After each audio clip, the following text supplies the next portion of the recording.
So the Ford F-150 2015-2020 steering wheel buttons.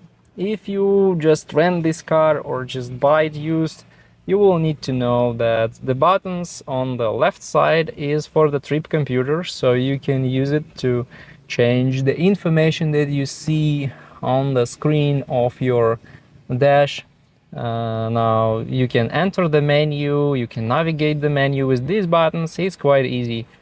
Now this set of buttons is the cruise control. You can turn it on, then when you turn on the cruise control, it's on. You can see that you have the indication of this on the screen. Then you press set button when you reach the desired speed and your car maintains the speed. You can change it by pressing plus and minus. And you can cancel it, then set it again if you need, and you can reset the functions and turn off the cruise control. Now on this side of the steering wheel you will have buttons for the radio system, for your audio.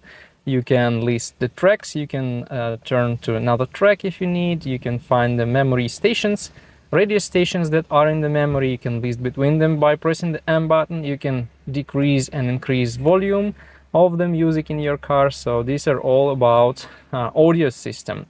And finally, here are hands-free buttons. So you can give voice commands to your car. Just use your driver's manual to learn how this works, because this works differently in different generations. And here you can answer the call, you can stop your conversation if your phone is connected via Bluetooth to the system, to the Ford Sync system. And also this button turns off the sound. Whether it's the Bluetooth connection or the music, it turns off the sound of the Ford Sync. And you also have the honk, so you can press it to honk. I will not do that because it's pretty loud.